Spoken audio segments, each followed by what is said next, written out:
여러분, 우리는 요한복음 말씀을 통해서 계속적으로 하나님 말씀 강의하고 있습니다. 여러분, 요한복음 3장에서는 예수님께서 특별히 니고데모라고 하는 한 사람을 만나는 내용으로 우리가 함께 말씀을 나누었습니다. 그리고 지난주에는요, 요한복음 4장을 통해서 예수님께서 사마리아 여인을 만난 바로 그 만남에 대한 말씀을 나누었습니다. 여러분, 오늘도요, 예수님과 한 사람의 만남에 대한 이야기입니다. 예수님 오늘 누구를 만나십니까? 무려 38년 동안 병상에 누워있는 그야말로 절망된 인생을 만나주십니다. 오늘 말씀의 배경은요, 예루살렘께서 베데스다라고 하는 연못을 향해 가셨다라는 것으로 우리는 먼저 시작됩니다. 여러분, 여기서 베데스다라고 하는 곳은요, 연못입니다. 그냥 연못이 아니라요, 예루살렘이 고지대에 있기 때문에 물이 귀한 곳입니다. 그래서 빗물을 받아서 저장해서 나중에는 큰 연못을 이룬 그런 빗물 저장고에 해당합니다. 여러분, 베데스다라고 하는 이름이 어떤 뜻인지 혹시 아십니까? 베데스다라는 이름은요, 베이트라고 하는 단어와 그리고 헤세드라고 하는 단어의 합성어입니다. 그럼 무슨 뜻일까요? 자비의 집이라고 하는 뜻입니다. 그런데요, 오늘 우리 말씀에 등장하는 베데스다는 실제적으로는 자비의 집이 아니라 슬픔의 집이고 절망의 집이고 낙심의 집입니다. 먼저 이 베데스다 못에 대한 설명이 나와 있습니다.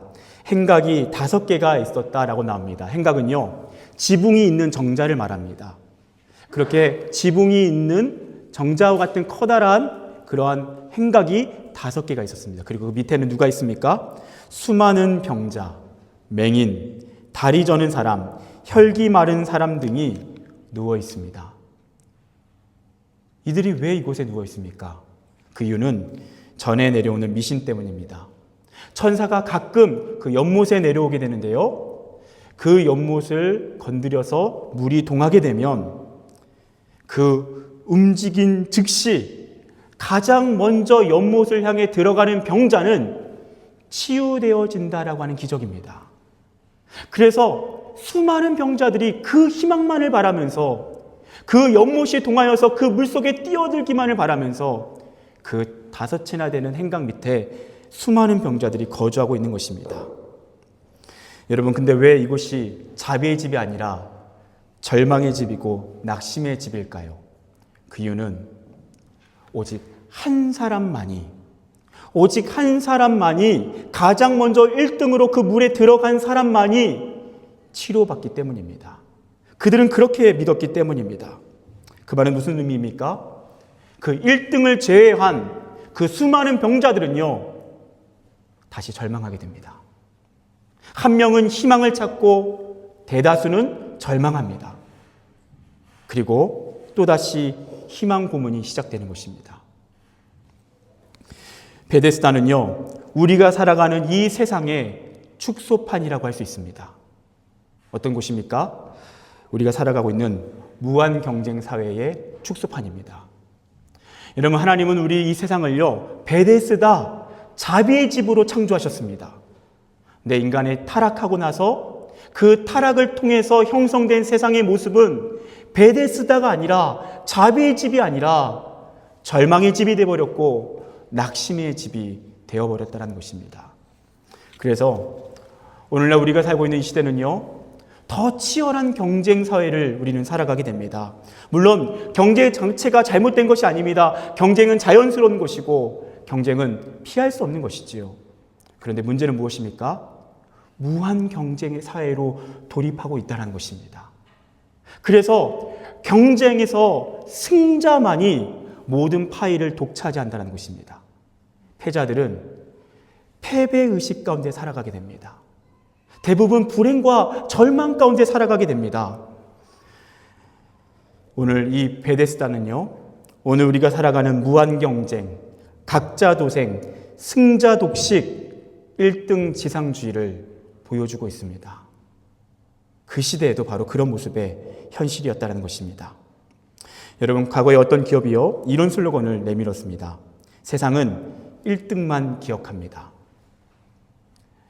여러분, 실제로요, 심리학자들이 연구한 연구 결과에 의하면 사람들은 1등만을 거의 기억한다고 합니다. 그래서 그것들을 연구해 보니까요, 1등을 95%의 사람이 기억한다고 합니다.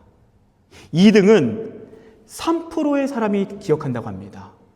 3등은 1%의 사람이 기억합니다. 그리고 그 외의 사람들은요, 거의 잘 기억하지 못한다고 합니다. 여러분, 우리는 얼마 전에 파리에서 올림픽을 보았죠. 근데 참 아이러니한 모습이 있습니다.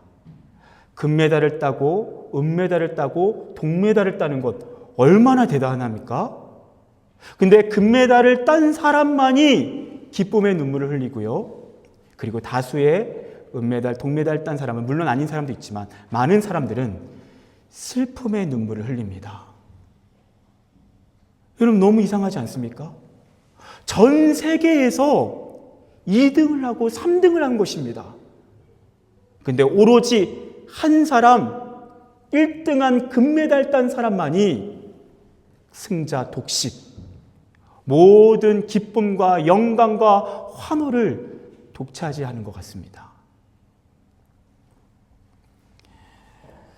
여러분, 예수님은 베데스다, 이름은 자비의 집이지만 낙심의 집으로 변질된 그 장소에 찾아가십니다.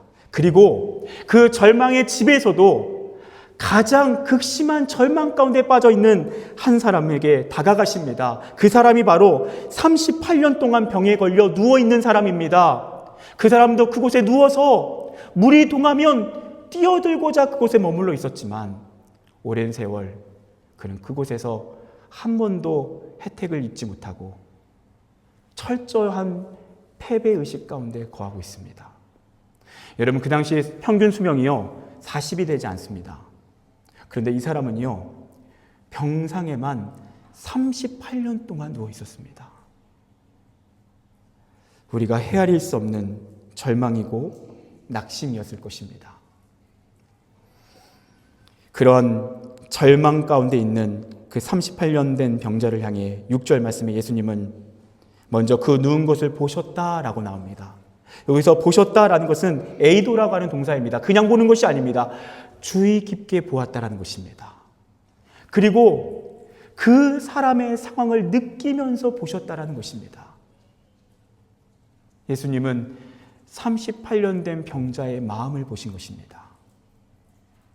그리고 병이 벌써 오랜된 줄 아시고, 여러분 여기다 아셨다라는 것은 기도스코 그냥 아셨다라는 것이 아니라 그 모든 삶을 경험으로 하셨다라는 것입니다. 그 전능하신 하나님께서 그 38년 된 철저한 절망 가운데 있는 인생을 함께 참여하며 그 마음 가운데 공감하면서 그를 아셨다라는 것입니다. 그리고 예수님이 그에게 말을 건네십니다. 이르시되 너가 낫고자 하느냐? 너가 낫고자 하느냐? 여러분, 예수님께서 낫고자 물어보시니까, 너는 낫기 원하니? 이렇게 물어보시니까 여러분, 그러면 어떻게 대답해야 됩니까? 네, 저는 낫길 원합니다. 또는 괜찮습니다. 저 안 나아도 괜찮습니다. 여러분, 이런 대답이 평범한 대답이겠죠? 네, 여러분 7절 말씀을 보십시오. 7절 말씀은요, 이 병자의 대답에 참 이 병자의 마음이 어떤 마음인지가 잘 담겨 있습니다. 그는 이렇게 대답합니다. 주여, 물이 움직일 때에 나를 못에 넣어주는 사람이 없어 내가 가는 동안에 다른 사람이 먼저 내려가나이다.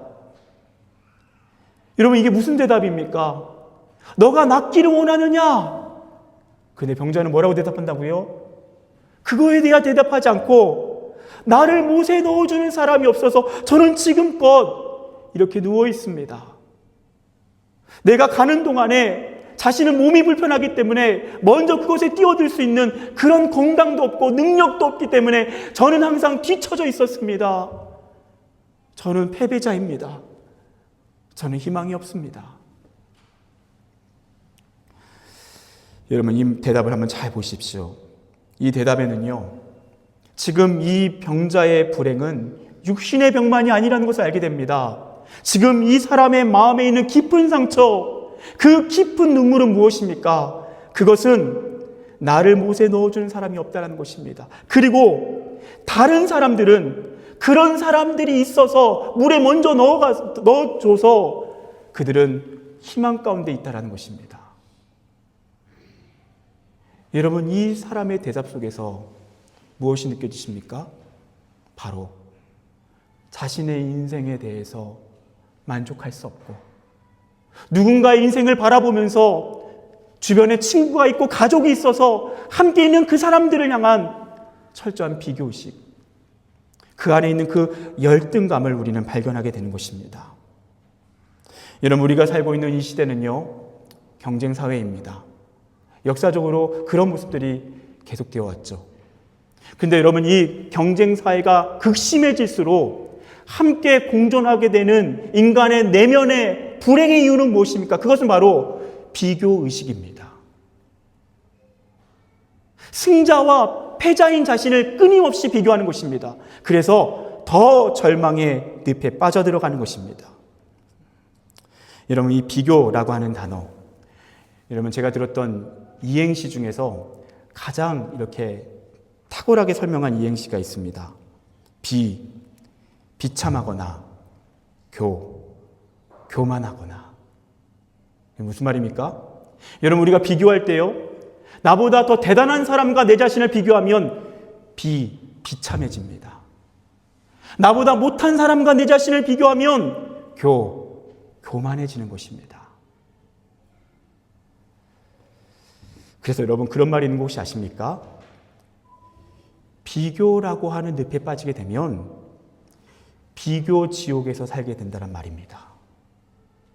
끊임없이 비교하는 것, 그것이 마치 지옥과도 같다라는 것입니다.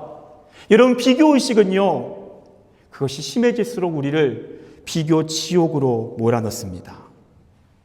그래서 요즘에요, 여러분, 비교 지옥으로 빠뜨리는 원인을 이야기할 때 카페인이라고 하는 단어로 설명하는 거 아십니까? 카페인. 카가요, 카카오톡이고요. 페가요, 페이스북이고요. 그리고 이는 뭘까요? 네, 인스타그램입니다. 여러분, 우리는요, 특별히 젊은 사람들은 이 SNS를 바라볼 때 참 많은 비교의식, 그리고 그 가운데서 열등감, 그리고 스스로의 상대적 박탈감 가운데 빠진다고 합니다. 여러분, SNS는 어떤 특징이 있습니까? 그것은 철저히 편집되어서 보여지는 공간입니다. 우리의 일상의 모든 것이 아니라 가장 그럴싸한 모습, 가장 화려하고 가장 극적인 성공의 순간, 그 모습을 편집해서 보여주는 것입니다.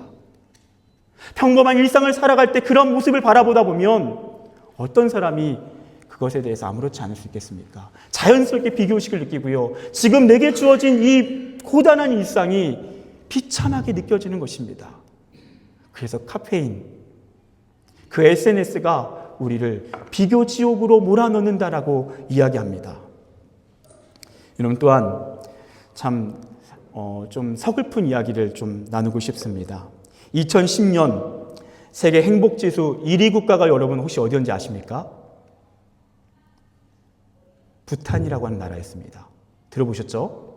이 나라가 가난한 나라임에도 불구하고 그 당시에 GDP 순위가 189개국 중에서 127위였습니다. 그러면 굉장히 가난한 나라에 속한 나라입니다. 그런데 그 사람들은 가장 행복한 마음을 품고 살아가는 사람들이었습니다. 그래서 많은 사람들이 그 사람이 가지고 있는 부와 상관없이 행복을 경험하며 살아갈 수 있다라는 그런 희망에 대해서도 이야기할 수 있었던 그런 나라였습니다.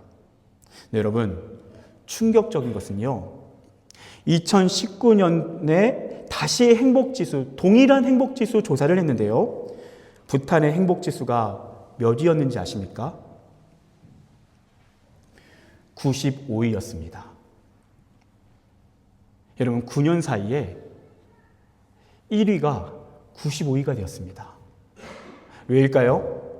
뭐 여러 가지 이유가 있다고 합니다. 물론 나라의 여러 경제적인 상황들, 여러 여건들도 있지만 가장 큰 이유 중에 하나는 그 사람들에게도 스마트폰이 보급되면서 전 세계 사람들이 어떻게 살아가고 있는지를 이제는 실상을 보게 된 것입니다.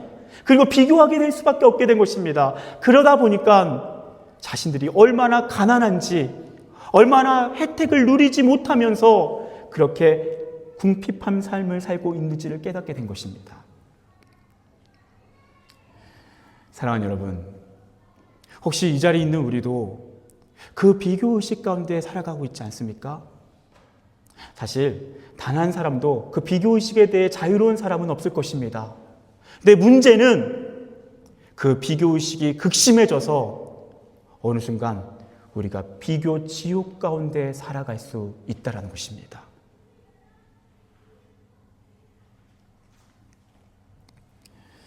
오늘 예수님께서는요, 그 비교 지옥에 빠져 있는 한 사람, 자신의 인생 자체도 고달프지만 어쩌면 그보다 더 그 마음을 피폐하게 만들고 절망하게 만드는 그 비교 지옥에 빠져 있는 38년 된 병자에게 다가가셔서 그에게 물으시고 그의 대답 가운데 그가 경험하고 있는 그 비교 지옥을 그분은 이해하시고 그리고 그분은 말씀하십니다. 8절 말씀에 예수께서 이르시되 일어나 내 자리를 들고 걸어가라 하시니, 그래서 어떻게 되었습니까? 9절 말씀에요. 그 사람이 곧 나아서 자리를 들고 걸어가니라. 여러분, 오늘 말씀은 담백하게 38년 된 병자의 구원에 대해서 예수님께서 일어나 내 자리를 들고 걸어가라, 이 말씀을 통해 그 인생에 구원이 임했음을 말씀하고 있습니다. 먼저 예수님은 일어나라고 말씀하십니다. 무슨 말입니까? 병자로 누워있는 그 사람을 향해서 예수님이 치유의 능력으로 그 사람을 일으키시는 것입니다. 사랑하는 여러분, 하나님께서 우리에게 주시는 구원은 우리의 삶의 실제적인 문제에 대한 해결이 되는 줄 믿습니다. 주님은 일어나라 말씀하셨고 병자는 일어나 치유된 몸으로 나아지게 되는 것입니다. 네, 여러분, 또 한 가지, 오늘 이 말씀에서 일어나라고 하는 단어는요, 단지 그 병만을 고쳤다라는 의미가 아닙니다. 여러분, 사실 우리는 병에서 고침받는 간증을 듣습니다. 그것도 참 감사하죠. 근데 여러분, 정직하게 말해서 그 사람, 모든 병에 걸렸다가 치유된 모든 사람들은요, 다시 병에 걸려서 죽습니다. 한 사람도 예외 없습니다. 근데 오늘 말씀에서 예수님께서 일어나라라고 하신 말씀은요, 단순히 병에서 치유받아라라는 말씀이 아닙니다. 일어나라라고 하는 이 말씀은요, 또 다른 뜻이 있습니다. 다시 살아나라. 부활하게 될 것이다. 예수님께서는 이 병자를 향하여서 순간적인 구원만이 아니라 영원한 구원, 부활, 영생에 대해서 말씀하신 줄 믿습니다. 여러분, 예수 그리스도 안에 있을 때 우리 이 땅에서의 문제에 대해서 노임을 얻습니다. 때로는 문제와 함께 살아갑니다. 그러면 절망입니까? 아닙니다. 주님께서는 두 가지의 구원을 말씀하십니다. 이 땅에서의 문제 해결이라는 구원, 그것만이 아닙니다. 진정한 구원은 무엇입니까? 부활, 영생인 줄 믿습니다. 주님은 그것을 말씀하시는 것입니다. 그리고 또한 뭐라고 말씀하십니까?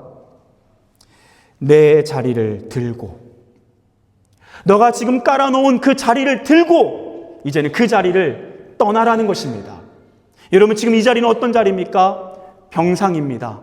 또한 어떤 자리입니까? 상처의 자리입니다. 절망의 자리입니다. 특별히 오늘 우리가 말씀을 통해서 집중하고 있는 바로 그 감정, 비교 지옥의 자리입니다. 사랑하는 여러분, 주님께서는요, 단지 그 병을 고치시는 것만을 얘기하시지 않습니다. 무엇을 말씀하십니까? 이제는 그 비교의식의 자리에서 떠나라는 것입니다. 사랑하는 여러분, 우리가 예수님을 믿습니다. 그분 안에서 우리는 영생을 누립니다.